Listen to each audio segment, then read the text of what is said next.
नमस्कार दोस्तों, स्वागत है आपका सागर उत्सव अकेडमी में। आज हम एक्सरसाइज 12.1 का प्रश्न क्रमांक 6 हल करेंगे। तो ये हमारे सामने है प्रश्न क्रमांक 6।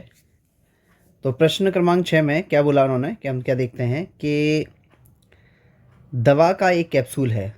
दवा का एक कैप्सूल दिया हुआ है, एक बेलन के आकार का है। ठीक है, कैप्सूल जो है वो बेलन के आकार का ही होगा, बेलन के आकार का है, जिसके दोनों सिरों पर एक एक अर्धगोला लगा हुआ है। ठीक है, सही बात है। यहाँ से आता है ये अर्धगोला है। अगर इसको ऐसे काटोगे तो आपको अर्धगोला नजर आएगा, इस तरह से। ये अर्धगोला है, ठीक है, अर्धगोला लगा हुआ है। और फिर पूरे कैप्सूल की लंबाई 14 मिलीमीटर है। 14 मिलीमीटर है और इसका व्यास 5 मिलीमीटर है। तो व्यास भी दे दिया उसने, 5 मिलीमीटर है। इसका पृष्ठीय क्षेत्रफल ज्ञात करना था। यानी कहने का मतलब ये है कि उसने एक कैप्सूल दिया हुआ है हमें, और कैप्सूल की जो लंबाई है वो 14 मिलीमीटर है और इसका व्यास जो है वो 5 मिलीमीटर है।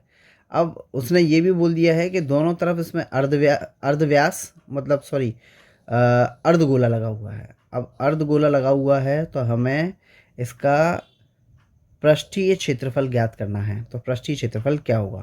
तो चलो पहले तो इस चित्र में जो जो जानकारी हमें दी है उन सबका उपयोग कर लें। देखो, सबसे पहली चीज़ हमें व्यास दिया है। हम क्या देखते हैं कि सॉल्व लिख लें पहले, सॉल्व। ठीक है, तो हमें सबसे पहले क्या दिया है? व्यास। तो व्यास देखें तो व्यास को हम किससे शो करते हैं? व्यास आएगा 2r से। तो 2r बराबर हमें 5 मिलीमीटर दिया हुआ है। अगर मैं यहाँ से इसकी त्रिज्या निकालूँ तो r बराबर 5/2 आएगी, जो हल होने के बाद बनेगी कितनी? इसको यही लिख देता हूँ, ये बनेगी 2.5। अब इसको बताने की ज़रूरत तो है नहीं, ये 2.5 कैसे बनी? तो 2.5 बनेगी r का मान। ये हमारे पास त्रिज्या है। तो हमें क्या समझ में आता है कि हमारे पास कैप्सूल ये बना हुआ है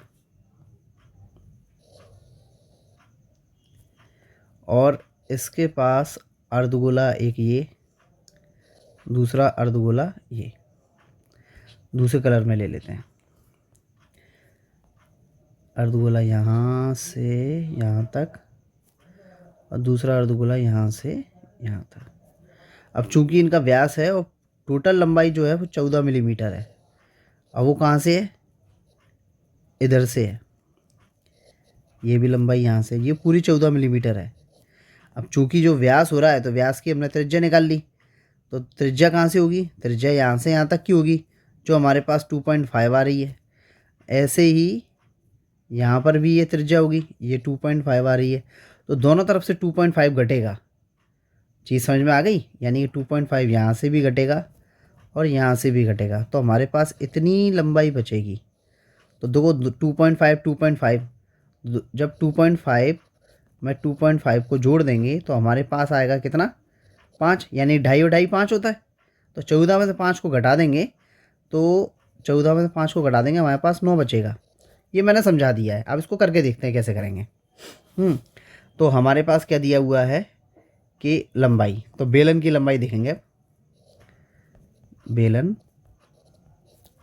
की लंबाई चूँकि 14 कुल लंबाई है, 14 में से हम अर्धव्यास जो दोनों बन रहे हैं उनकी त्रिज्या है 2.5 प्लस 2.5। इस तरह से बनेगी, क्योंकि 2.5 यहाँ से भी घटेगा और 2.5 यहाँ से भी घटेगा। इतनी चीज़ क्लियर है।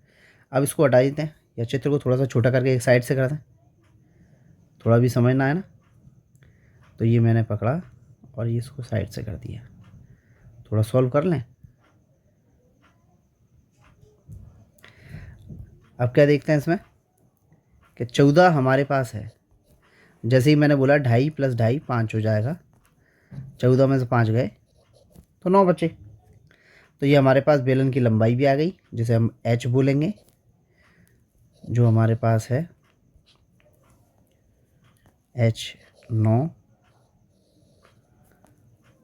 मिलीमीटर। और त्रिज्या हमारे पास कितनी है? r बराबर 2.5 मिलीमीटर। तो ये दोनों चीज़ निकल आई हमारे पास, त्रिज्या भी निकल आई और ऊंचाई भी निकल आई, यानी कि लंबाई। अब हमें इसका कुल पृष्ठीय क्षेत्रफल चाहिए, तो उसके लिए हम एक लाइन लिखते हैं। तो यहाँ हमने लैंग्वेज में लिख दिया है कि कैप्सूल का कुल पृष्ठीय क्षेत्रफल। तो कैप्सूल का जो कुल पृष्ठीय क्षेत्रफल हुआ तो दो हिस्सों से मिलकर बन रहा है। पहली चीज़ तो बीच वाला हिस्सा जो है वो बेलन बन रहा है और इसका ऊपर का हिस्सा छुपा हुआ है किससे, अर्धगोले से, इसलिए वक्र पृष्ठ लेंगे। तो बेलन का वक्र पृष्ठ क्षेत्रफल पहला वाला हमने इस्तेमाल कर लिया बेलन के लिए। अब दूसरा, उसके किनारों पर क्या बना हुआ है, अर्धगोला। तो हमने दो अर्धगोले कितने हैं, दो, इसलिए दो का गुणा किया और अर्धगोले का आयतन, आयतन गलत लगाया, अर्धगोले का वक्र पृष्ठ। तो यहाँ लिख देते हैं अर्धगोले का वक्र पृष्ठ क्षेत्रफल। तो ये हो गया हमारे पास। अब दोनों की जो सूत्र हैं वो सूत्र लिख दो। सूत्र क्या है, बेलन का वक्र पृष्ठ 2πr/h प्लस, और दो तो है ही है, गुणा करके अर्धगोले का वक्र पृष्ठ, तो वो होता है अर्धगोले का 2πr/r²। तो हमारे पास इतना लग गया। अब इसमें देख लो कि कोई चीज़ कॉमन लेने वाली है क्या।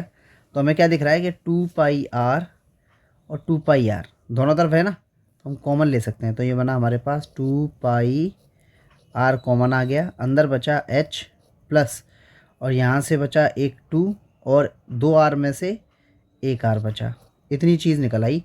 अब हम जो भी मान है वो सब इसमें पटक देते हैं। और थोड़ा सा इसे रीसाइज कर लूँ, थोड़ा छोटा कर लेते हैं, जगह कम पड़ रही है। ये मैंने ये पकड़ लिया, ये कर दिया थोड़ा छोटा। अब ये अपना क्वेश्चन हो जाएगा ये, बस। तो अब करते हैं इसे। तो क्या देखा हमने कि 2π, तो 2π का मान 22/7, r का मान कितना है 2.5, जिसको अपन 5/2 भी इस्तेमाल कर सकते हैं, और h प्लस 2 तो है ही है, h का मान कितना था 9, 2 तो है ही है, r का मान कितना है 2.5 या फिर 5/2, कुछ भी ले लो, दोनों में से दोनों काम करेंगे, यानी कि 2.5 भी काम करेगा और अपना 5.2 भी काम करेगा, दोनों काम करेंगे, कोई दिक्कत नहीं, जो ठीक लगे वो लिख दो। देखो 2 से 2 कट गया, ठीक है, पाई से तो कुछ कट नहीं रहा अभी, तो इसको ऐसे रहने दो, पाई को 22/7 के रूप में ही रहने दो। और ये हमारे पास बचा है 5, अंदर क्या है 9 तो है ही, 2 से 2 कट गया है ना, कुछ नहीं बचा, तो 9 बचा, 5 बचा, तो 9 और 5 फिर 14 हो गया, ये भी गुणा में है, 7 से कट जाएगा, तो काट के यहाँ बता देते हैं, इधर थोड़ी भसड़ हो जाएगी। 22/7 5 गुणा ब्रैकेट में 14, 7 से काटेंगे 7 एकम 7, 7 दूनी 14, तो ये 5 दूनी 10 हो जाएगा हमारे पास, और 10 में कर देंगे 22 का गुणा, तो 220 मिलीमीटर स्क्वायर ये इसका पृष्ठीय क्षेत्रफल है, और यही हमारा फाइनल आंसर है। इसी के साथ साथ प्रश्न क्रमांक 6 हमारा यहीं समाप्त होता है। यदि वीडियो पसंद आया हो तो लाइक कीजिए, सब्सक्राइब कीजिए और वीडियो को ज़्यादा से ज़्यादा शेयर कीजिए। धन्यवाद।